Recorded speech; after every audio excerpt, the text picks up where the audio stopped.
നമ്മൾ 400-ലധികം സീറ്റുകളിൽ വിജയിച്ചുകൊണ്ട് വീണ്ടും അധികാരത്തിലെത്തണം. ബഹുമാനപ്പെട്ട നരേന്ദ്രമോദി മുഖ്യമന്ത്രിയാവണം. എന്നാലേ ഇന്ത്യയിലും ബീഹാറിലും വികസനമുണ്ടാവും.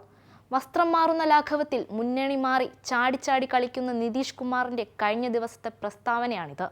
അധികാരമില്ലാതെ ഒരു നിമിഷം പോലും ജീവിക്കാൻ കഴിയാത്ത നേതാവ്, വിശ്വസിക്കാൻ പറ്റാത്ത നേതാവ് എന്ന് പരക്കെ വിമർശനങ്ങൾ ഉണ്ടെങ്കിലും ഏതു പാളയത്തിലേക്ക് ചാടിയാലും മുന്നണികൾ ഇരു കൈയും നീട്ടി സ്വീകരിക്കുന്ന നേതാവാണ് നിതീഷ് കുമാർ. ഏതു പാർട്ടിയിലായാലും അധികാരവും അംഗീകാരവും പദവിയും ബഹുമാനവും വേണമെന്ന് നിർബന്ധമുള്ള ഈഗോയെ തന്റെ അധികാരത്തിനൊപ്പം എല്ലാ കാലത്തും ചേർത്ത് നിർത്തിയ നേതാവ്. സമകാലിക ഇന്ത്യൻ രാഷ്ട്രീയത്തിൽ ഒരു ട്രപ്പീസ് കളിക്കാരന്റെ മെയ്വഴക്കമുള്ള രാഷ്ട്രീയ കൂറുമാറ്റം നടത്തിയ മറ്റൊരു നേതാവ് ഉണ്ടാവില്ല. ഇപ്പോഴിതാ NDA റാലിക്കിടെ നിതീഷിന് വന്ന ഒരു നാക്കുപിഴ ആയുധമാക്കി മാറ്റിയിരിക്കുകയാണ് ഇന്ത്യ മുന്നണി. മോദിക്കെതിരെ മുന്നിൽ നിന്ന് പട നയിച്ച് ഇന്ത്യ മുന്നണി കെട്ടിപ്പടുക്കാൻ വീറോടെ നിന്നിരുന്ന നേതാവാണ് നിതീഷ് കുമാർ. എന്നാൽ പെട്ടെന്നൊരു സുപ്രഭാതത്തിൽ നിന്ന നിൽപ്പിൽ കയ്യിലൊരു താമര ചിഹ്നവുമായി മോദിക്ക് ജയ് വിളിച്ചു മറുകണ്ഠം ചാടുകയായിരുന്നു. 1977 അടിയന്തരാവസ്ഥയ്ക്കു ശേഷം നടന്ന ബീഹാർ നിയമസഭാ തെരഞ്ഞെടുപ്പിലെ കന്നി അംഗത്തിൽ തോറ്റ നേതാവാണ് നിതീഷ്. പിന്നീട് ഒരു തെരഞ്ഞെടുപ്പ് മത്സരത്തിലും അദ്ദേഹം തോൽവി അറിഞ്ഞിട്ടില്ല. 90-ൽ ആദ്യമായി കേന്ദ്രമന്ത്രിയായ നിതീഷ് 2000-ൽ ആദ്യമായി ബീഹാർ മുഖ്യമന്ത്രിയായി. 7 ദിവസത്തെ ഭരണശേഷം ഭൂരിപക്ഷമില്ലാതെ രാജിവെച്ചു. തൊട്ടുപിന്നാലെ വാജ്പേയി മന്ത്രിസഭയിൽ കൃഷിമന്ത്രി. 2005-ൽ വീണ്ടും സംസ്ഥാന രാഷ്ട്രീയത്തിലേക്ക് വന്ന നിതീഷ് ബീഹാർ മുഖ്യമന്ത്രിയായി 5 വർഷം തുടർന്നു. 2010-ൽ വീണ്ടും ഭരണ തുടർച്ച. 2015-ൽ നിതീഷ് കുമാർ ലാലു പ്രസാദ് യാദവിന്റെ RJDയും കോൺഗ്രസുമായി ചേർന്ന് മഹാസഖ്യമുണ്ടാക്കി വിജയം നേടി. RJD ഏറ്റവും വലിയ ഒറ്റകക്ഷിയായിട്ടും മുഖ്യമന്ത്രി സ്ഥാനം നിതീഷിന് ലഭിച്ചു. തേജസ്വി യാദവ് ഉപമുഖ്യമന്ത്രിയായി. പിന്നീട് ആ ബന്ധം ഉപേക്ഷിച്ച് നിതീഷ് BJPക്കൊപ്പം ചേർന്ന് സർക്കാരുണ്ടാക്കി. പിന്നെയും മുഖ്യമന്ത്രിയായി ഭരണത്തിൽ. ചാട്ടം എന്നിട്ടും നിർത്തിയില്ല.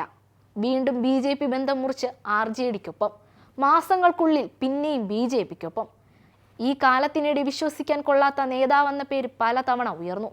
2019-ലെ തെരഞ്ഞെടുപ്പിൽ ബീഹാറിലെ 40 സീറ്റിൽ 39 സീറ്റും NDAക്ക് ലഭിച്ചിരുന്നു.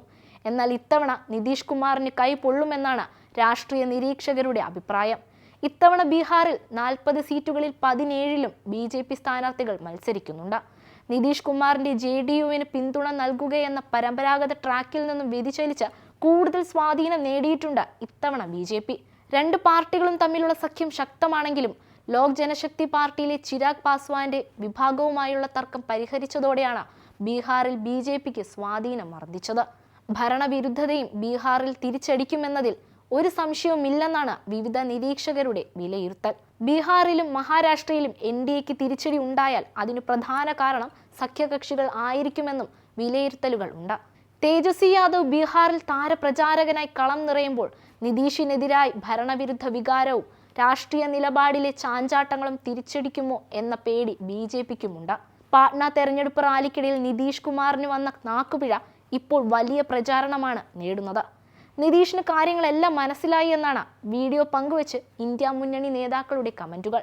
ഒന്ന് നാക്ക് പിഴച്ചപ്പോൾ തന്നെ കുമാറിന്റെ വിശ്വസ്തനും രാജ്യസഭാ MPയും JDU ദേശീയ ജനറൽ സെക്രട്ടറിയുമായ സഞ്ജയ് കുമാർ ചാ എഴുന്നേറ്റുവെന്ന് തന്റെ ബോസിനോട് വാക്കു മാറിപ്പോയ കാര്യം ചൂണ്ടിക്കാട്ടിയതോടെ നരേന്ദ്രമോദി ഇപ്പോഴും പ്രധാനമന്ത്രി തന്നെയാണ്. അദ്ദേഹം ഇതുപോലെ തുടരണമെന്നും മുന്നോട്ട് പോകണമെന്നുമാണ് താൻ ഉദ്ദേശിച്ചതെന്ന് നിതീഷ് ഉടൻ തിരുത്തുകയായിരുന്നു.